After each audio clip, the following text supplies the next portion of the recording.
mengapa reshuffle-nya ini hanya mengganti satu orang menteri saja. Sebagai orang akademisi yang malah mengkritik pimpinannya, entah kebetulan memang ini juga untuk menjawab dari demonstrasi Indonesia Gelap yang salah. Program Tribunnews on Focus Tribuners membersamai Anda kembali hari ini bersama dengan saya Nila Irdah. Terbaru Tribuners, Presiden Prabowo Subianto resmi melantik Guru Besar ITB Brian Yuliarto untuk menjabat sebagai Menteri Pendidikan Tinggi, Sains dan juga Teknologi atau Mendikti Saintek. Yang mana Brian ini menggantikan sosok Satrio Sumantri Brojonegoro. Pelantikan dilaksanakan hari ini di Istana Negara Jakarta, Tribuners, pada 19 Februari 2025, yang mana ini sekaligus menjadi kali pertamanya pemerintahan Prabowo Subianto melakukan reshuffle kabinet sejak secara resmi menjabat pada 20 Oktober 2024 silam. Satrio Sumantri Brojonegoro sendiri merupakan menteri pertama yang kemudian di-reshuffle oleh Prabowo Subianto dalam kabinet Merah Putih setelah seperti yang mungkin juga sudah kita tahu beberapa waktu lalu sempat menimbulkan berbagai kontroversi sejak dilantik menjadi menteri. Lalu bagaimana melihat reshuffle yang dilakukan di pemerintahan Prabowo Gibran ini? Saya akan membahasnya Tribuners dalam Tribunnews on Focus kali ini. Sudah tersambung melalui sambungan Zoom bersama dengan saya pengamat politik Citra Institute, ada Bang Efriza di sana. Bang Efriza, selamat sore. Terima kasih banyak menyempatkan waktunya berdiskusi hari ini, Bang. Ya, selamat sore Mbak Nila Irda dan terima kasih untuk Tribun on Focus dan Tribun News. Ya, Bang Efriza, saya mau langsung saja minta komentar dan juga pengantar awal dari Bang Efriza melihat akhirnya hari ini ada reshuffle yang dilakukan oleh Presiden Prabowo Subianto dan yang diganti adalah Mendikti Saintek Bapak Satrio Sumantri Brojonegoro, Bang. Ya, yang pertama memang ini adalah sebuah bentuk nyata dari pernyataan Pak Prabowo yang memang dia menyatakan beberapa kali ada menteri ndablek, raja kecil, kemudian birokrasi yang terkesan tidak mau untuk mengikuti keinginan dari Pak Presiden. Itu yang pertama. Yang kedua juga ada rencana reshuffle kabinet. Dan yang ketiga juga pernyataan dari Pak Hasim sebelumnya, sebelum Pak Prabowo dilantik sebagai presiden, yang menyatakan bahwa Pak Prabowo akan mengadakan evaluasi dan kemudian ia tentu berani untuk mencopot menterinya. Hmm. Di sisi kejutan ini, di sisi reshuffle ini pada dasarnya juga ada sisi sedikit mengecewakan. Karena mengapa reshuffle-nya ini hanya mengganti satu orang menteri saja. Sisi yang lain, banyak sorotan terhadap menteri-menteri dari Pak Prabowo sebagai presiden yang bermasalah dan tentu saja soal anggaran yang tidak mendukung efisiensi, malah meminta kenaikan anggaran, misalnya di kementeriannya. Yang kedua, soal bagaimana kasus-kasus yang terjadi dalam peristiwa kehidupan masyarakat, itu juga sangat sorotan bagi masyarakat. Berikutnya juga dari berbagai hasil survei, menteri-menteri yang kinerjanya tidak memuaskan, ada sekitar 10. Kemudian juga ada menteri yang memang terseret ataupun walaupun ada asas praduga tak bersalah, ia terbawa dalam arus mengurusi proses dirinya sebagai saksi di KPK. Dan ini tentu saja satu sisi apresiasi, satu sisi sebuah kelegaan bagi masyarakat karena juga ada demo Indonesia Gelap yang salah satunya juga protes terhadap Menteri Satrio Mendikti Saintek ini. Sisi yang lain juga memang ada protes di pegawainya, di kementeriannya. Berikutnya ada juga sisi dari Satrio yang terlihat sekali berbeda dengan keinginan dari Pak Presiden Prabowo. Sehingga asumsinya adalah raja kecil, mungkinkah itu adalah si Satrio itu sendiri? Karena Mungkin saja raja kecil yang dimaksud ini karena ia merasa bahwa ia seorang akademisi, ia merasa bahwa ia seorang intelektual, akhirnya ia merasa bahwa ia lebih pintar, lebih hebat dibandingkan pimpinannya atau seorang presiden. Dan Hmm. inilah perilaku-perilaku yang di dunia akademis sering terjadi. Merasa pintar, akhirnya merasa bahwa ia bisa memimpin tanpa mengikuti pimpinannya. Seperti itu Mbak pembukanya. Oke, baik. Nanti saya akan singgung lebih dalam terkait siapa saja sedianya menteri yang bisa di reshuffle bersama dengan Menteri Satrio begitu ya, Bang Efriza ya. Tapi sebelumnya saya ingin masuk dulu ke eh, kemungkinan-kemungkinan penyebab digantinya Menteri Satrio. Tadi disinggung oleh Bang Efriza juga bagaimana kemudian kontroversi yang sempat terjadi begitu ya, Bang Efriza ya, yang juga berada di lingkup Mendikti Saintek ini. Apa kemudian penyebab lain atau mungkin dugaan-dugaan lain dari Bang Efriza yang menyebabkan semakin mantapnya sosok Presiden Prabowo Subianto ini kemudian mengganti Menteri Satrio dalam rentan baru kurang lebih 100 hari lewat ya masa kerja di pemerintahannya. Ya, yang jelas yang pertama adalah tabrakannya atau kisruhnya dari apa yang diinginkan oleh presiden terhadap komentar maupun tindakan yang akan dilakukan oleh Satrio Hmm. sebagai Mendikti Saintek. Yang pertama, misalnya kita melihat bagaimana ia berkomentar tentang nomenklatur. Nomenklatur atas perpecahan tiga kementerian pendidikan yang dilakukan oleh Pak Prabowo yang dianggap membuat ia susah untuk langsung bekerja cepat. Akselerasinya, kemudian bagaimana ia bertumbuh membersamai untuk kementerian ini bisa sesuai dengan program dari visi misi Pak Presiden, ini sulit untuk diturunkan oleh Satrio menjadi sebuah program yang langsung bisa dirasakan oleh elemen masyarakat di dunia pendidikan. Yang kedua adalah soal efisiensi anggaran. Bagaimana soal efisiensi anggaran? Satrio menyatakan bahwa efisiensi ini menimbulkan sebuah asumsi perlunya UKT itu dinaikkan. Sementara UKT ini menjadi protes bagi mahasiswa. UKT ini menjadi biaya yang begitu mahal, begitu beratnya orang mendapatkan pendidikan tinggi di Republik ini. Dan yang ketiga tentu saja pernyataan Satrio yang melakukan mutasi, kemudian ia juga rekaman pembicaraannya keluar, itu menjadi sebuah peristiwa memalukan bagi pemerintahan. Karena pemerintahan menterinya didemo oleh pegawainya, menterinya di melakukan kebijakan dalam hal ini, dia dinyatakan bahwa ia arogan. Dan Hmm. asumsi-asumsi ini tentu saja membelenggu pemerintahan dan membuat pemerintahan ini bercitra buruk. Apalagi dengan banyak hal, misalnya soal KIP, itu juga kita masih terjadi perdebatan soal efisiensi anggaran.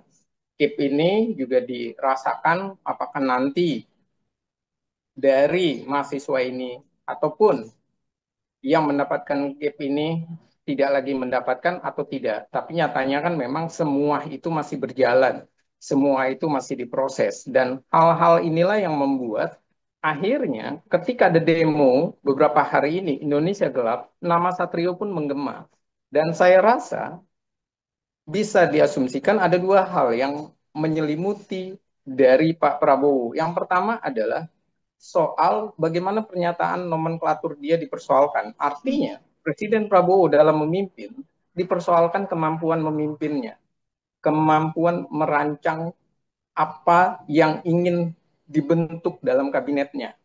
Yang kedua, Satrio ini secara otomatis juga membuat dunia pendidikan di Indonesia menjadi dunia pendidikan yang semakin mahal, penuh dengan dinamika karut-marut di Republik ini.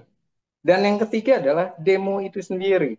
Demo itu sendiri juga merangsang Pak Prabowo menyatakan bahwa sudah, bisa dikatakan sudah menjadi raja kecil, membuat citra pemerintah atau citra presiden sendiri khususnya begitu tidak baik di mata orang-orang karena melihat pernyataan-pernyataan dari Satrio sebagai orang akademisi yang malah mengkritik pimpinannya dan sisi terakhir adalah citra ini semakin buruk dengan adanya demo itu sendiri.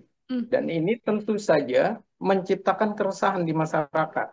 Efisiensi anggaran menjadikan Indonesia gelap. Gelap dalam pendidikan, gelap dalam kesejahteraan, dan ini tentu saja tidak sesuai dengan keinginan Prabowo sebagai presiden yang berpihak kepada masyarakat. Jadi saya rasa hal ini sudah ditimang, sudah diproses, dan sudah dipelajari dengan seksama oleh Prabowo, dan tentu saja atas masukan juga dari Menteri Keuangan misalnya, melihat atau berbicara soal efisiensi yang tidak akan mengganggu dunia pendidikan.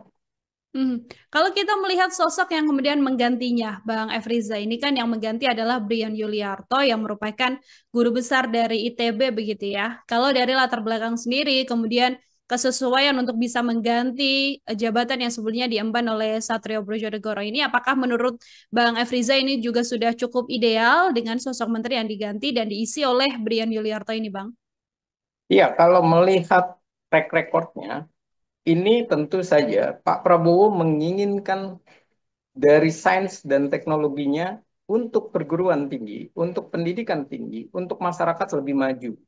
Dan ini terlihat dari rekam jejaknya, baik S1, S2-nya yang memang mengenyam di Tokyo, kemudian penghargaan-penghargaannya yang didapatkan dari Habibie, kemudian dalam hal ini Habibie adalah institusinya ya, bukan nama Pak Presiden Habibie, bukan seperti itu. Nah, ini yang pertama. Yang kedua juga penghargaan internasional. Yang ketiga juga bagaimana keterlibatan ia dalam memahami teknologi dan menggunakan berbagai metode-metode teknologi yang memang terlihat sekali konsentrasinya adalah sains dan teknologi.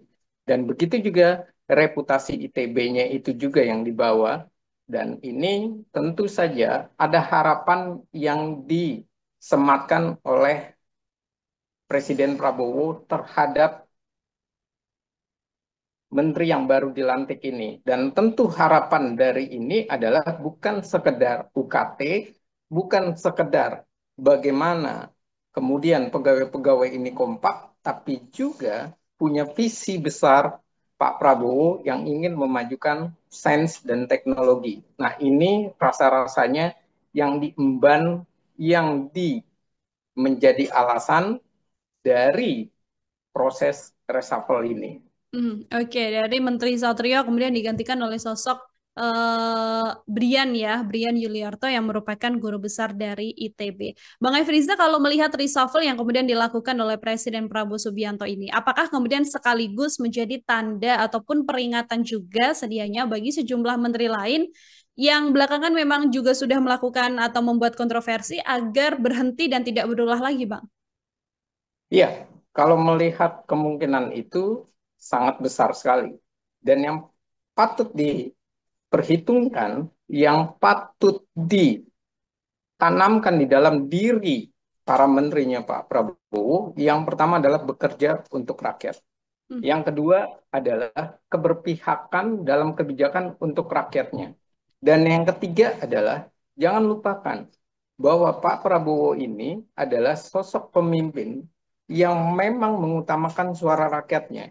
Dan ini memang kebetulan sekali, entah kebetulan, memang ini juga untuk menjawab dari demonstrasi Indonesia Gelap, yang salah satunya meminta kepada Prabowo sebagai presiden untuk mencopot Mendikti Saintek Satrio. Dan ini tentu saja ada pesan yang disampaikan oleh Pak Prabowo yang tiba-tiba melakukan sebuah reshuffle, dan reshuffle itu hanya satu orang, kebetulan satu orang itu juga mencuat dalam demonstrasi itu, dan ini adalah pesannya apa?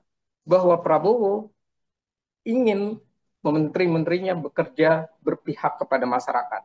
Dan bahwa yang kedua, rakyat ini berhak untuk mengontrol, mengevaluasi para menterinya, dan bisa disetujui oleh Pak Presiden Prabowo.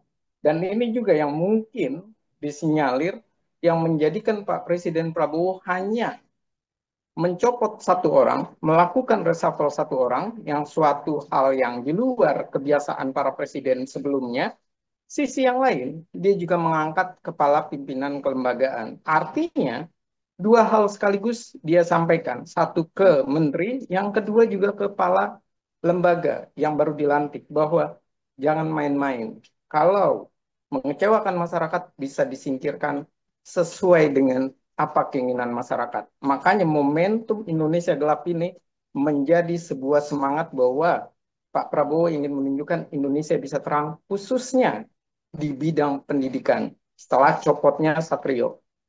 Oke, ada salah satu sinyal kuat bagaimana ada pembaruan ya yang ingin dilakukan oleh Presiden Prabowo Subianto. Tadi di awal Bang Efriza sempat menyinggung sedianya tidak hanya Menteri Satrio atau Satrio Brojonegoro saja, tapi ada beberapa menteri juga yang seharusnya juga bisa masuk dalam list orang-orang yang harus di-reshuffle oleh Presiden Prabowo. Kalau mungkin bisa disebutkan beberapa di antaranya, Bang Efriza pun juga termasuk alasannya begitu ya, mengapa kemudian Menteri satu ini tuh cocok untuk di reshuffle. Siapa saja daftarnya kalau dari analisa Bang Efriza? Ya, kalau dari analisa saya memang sekitar 3 menteri itu memang layak. Alasannya itu dasar-dasarnya memang berbeda. Kalau yang pertama yang begitu layak adalah jelas ini terkait dengan Menteri SDM, Bahlil. Nah, Pak Bahlil ini mengapa ia semestinya diresapel? Karena kebijakan-kebijakannya, contoh adalah kebijakan kelangkaan gas LPG 3 kilo. Kemudian bagaimana Pak Prabowo juga kecewa dengan kebijakan itu. Dan yang ketiga diungkapkan bahwa tidak ada koordinasi.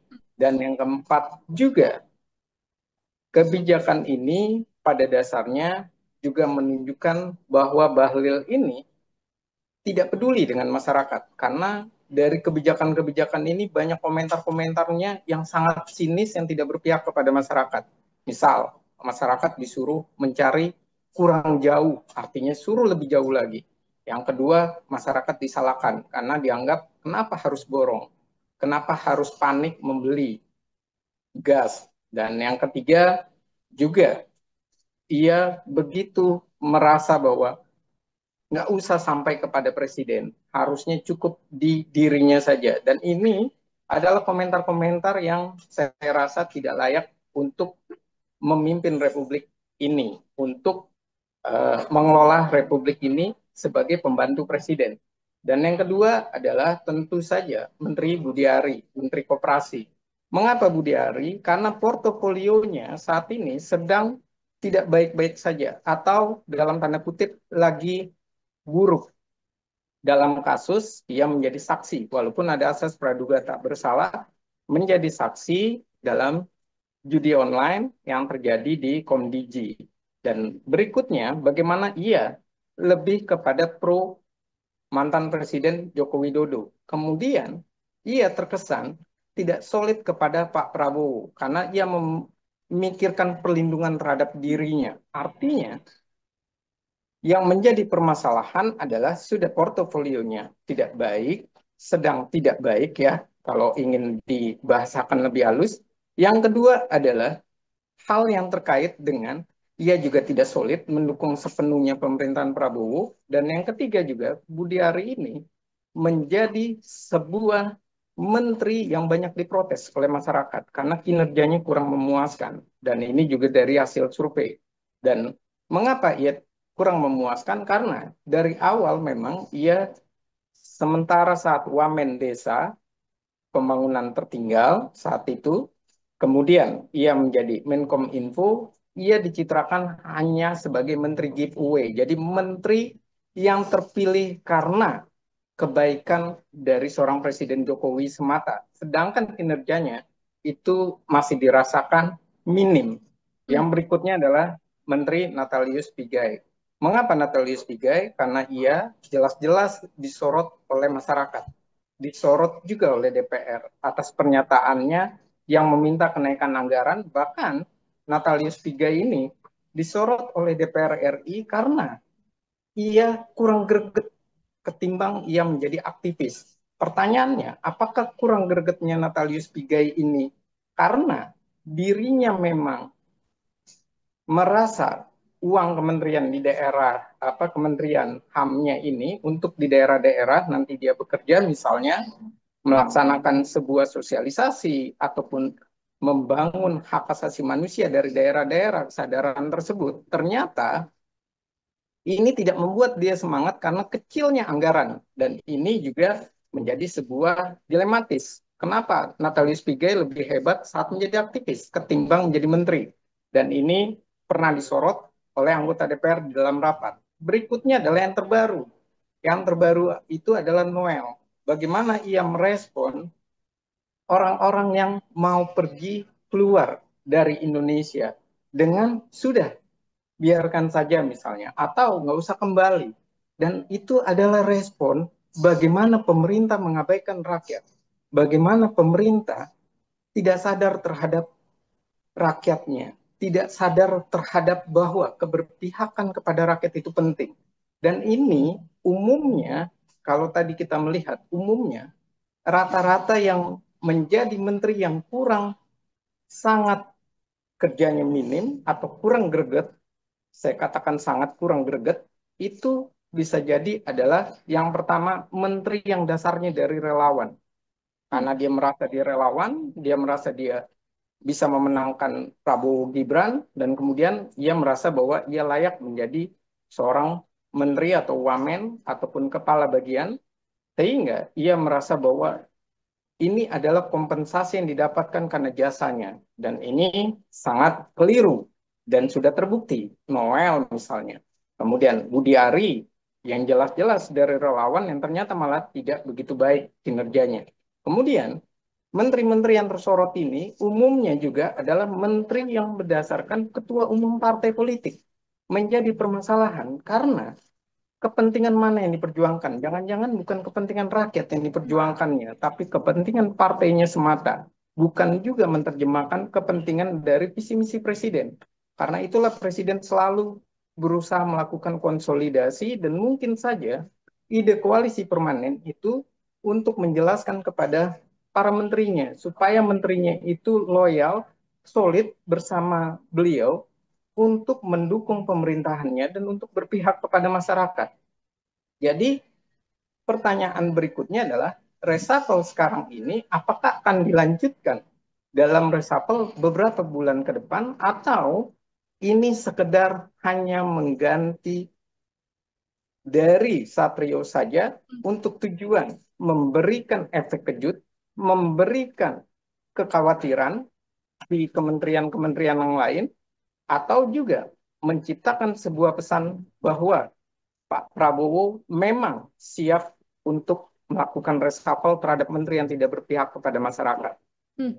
Oke, ada beberapa menteri, Menteri SDM diantaranya Menteri Koperasi Budi Ari, kemudian Wamenakar begitu ya, Emmanuel Ebenezer dan juga Natalius Pigai. Kalau kita lihat tiga di antaranya ini kan memang berasal dari relawan dan juga ada yang juga merupakan ketua umum partai begitu ya, Bang Efriza ya. Kalau kita melihat sosok Satrio sendiri ini kan profesional yang kemudian oleh Pak Prabowo di reshuffle digantikan juga oleh tokoh profesional. Apakah kemudian reshuffle ini juga akan sama ketika menteri-menterinya ini adalah menteri yang merupakan relawan ataupun ketua umum partai? Karena kan hitung-hitungannya tidak hanya profesional yang digantikan oleh profesional saja ya, Bang Efriza ya, karena ada hitungan koalisi dan lain sebagainya. Apakah juga kemudian mungkin Pak Presiden melakukan reshuffle ini terhadap menteri-menteri yang punya keterikatan secara politis yang juga cukup kuat? Iya, kalau mempertanyakan hal tersebut, saya yakin tentu Pak Presiden memikirkan hal tersebut.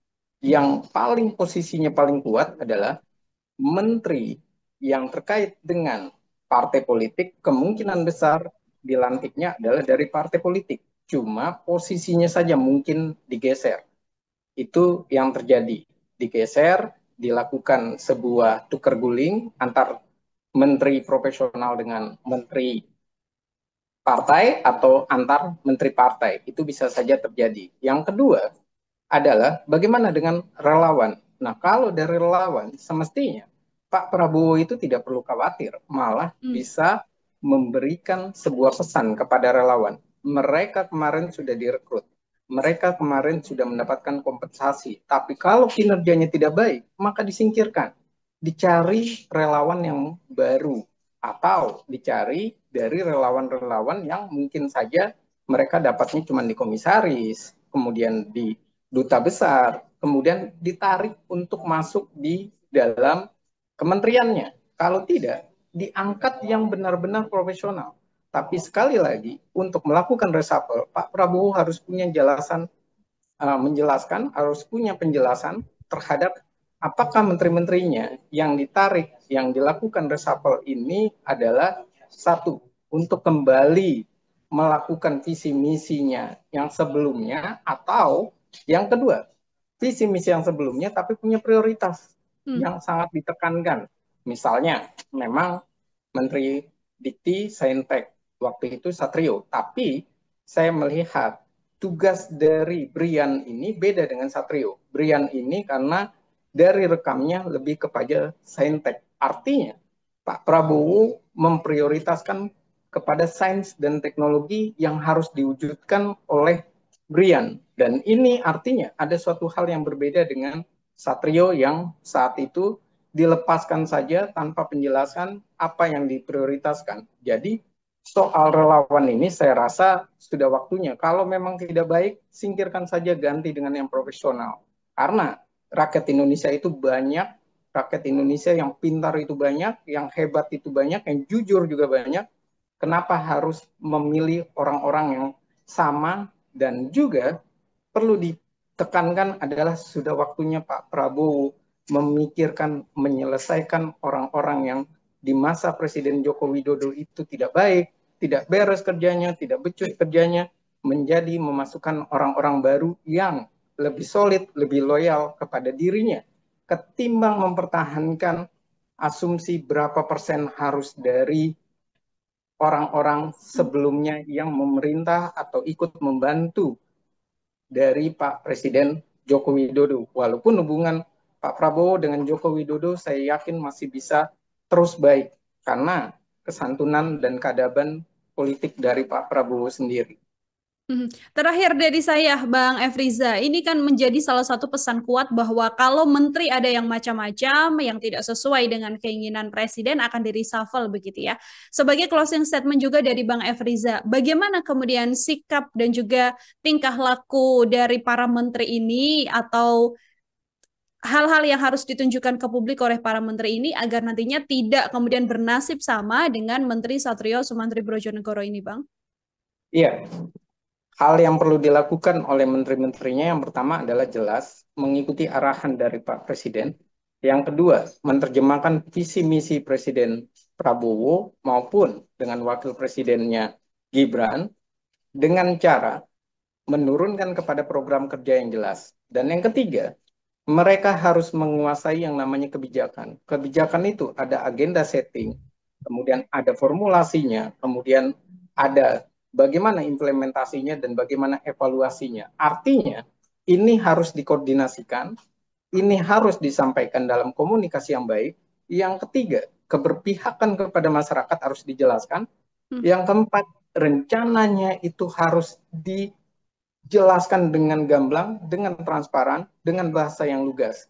Dan yang berikutnya, jangan sampai membuat kegaduhan, kekisruhan, maupun menghasilkan sebuah anomali dari sebuah kebijakan yang katanya berpihak kepada masyarakat, tapi nyata-nyatanya mengabaikan masyarakat. Dan ini penting karena apa? Karena Pak Prabowo adalah sosok presiden yang saat ini, dalam waktu saat ini, waktu masih beberapa bulan ini, belum setahun, yang lebih memilih mengedepankan apa keinginan masyarakat. Jadi saya harap atau diharapkan juga bagi masyarakat mengharapkan yang pertama jelas menteri itu harus mengerti bagaimana berkomunikasi dengan rakyat.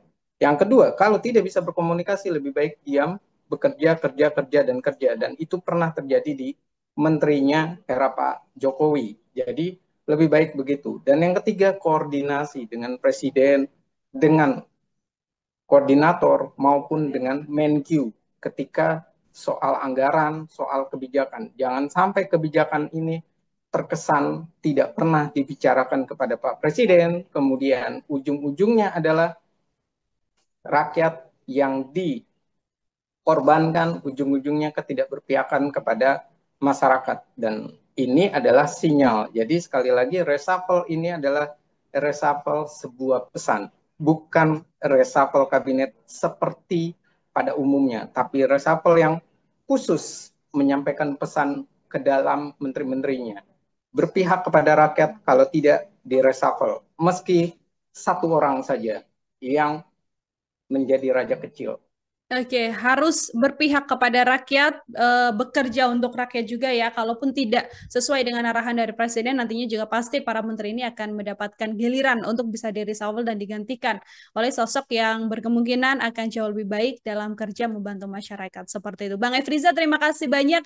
Luar biasa sekali kesempatannya hari ini berdiskusi bersama dengan saya dalam Tribun News on Focus. Semoga di lain kesempatan Bang Efriza ada waktu kembali untuk berbincang. Selamat sore, selamat beraktivitas kembali Bang Efriza.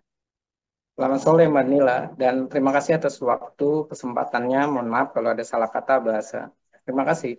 Terima kasih banyak pengamat politik Citra Institut Bang Efriza Tribuners membersamai kita dalam Tribun News on Focus kali ini. Nantikan obrolan saya dengan sejumlah narasumber lain dan tema-tema lainnya lagi yang pastinya hanya dalam program Tribun News on Focus. Waktunya nilai Irda untuk pamit undur diri. Terima kasih banyak dan sampai jumpa. Download Tribun X sekarang. Menghadirkan lokal menjadi Indonesia.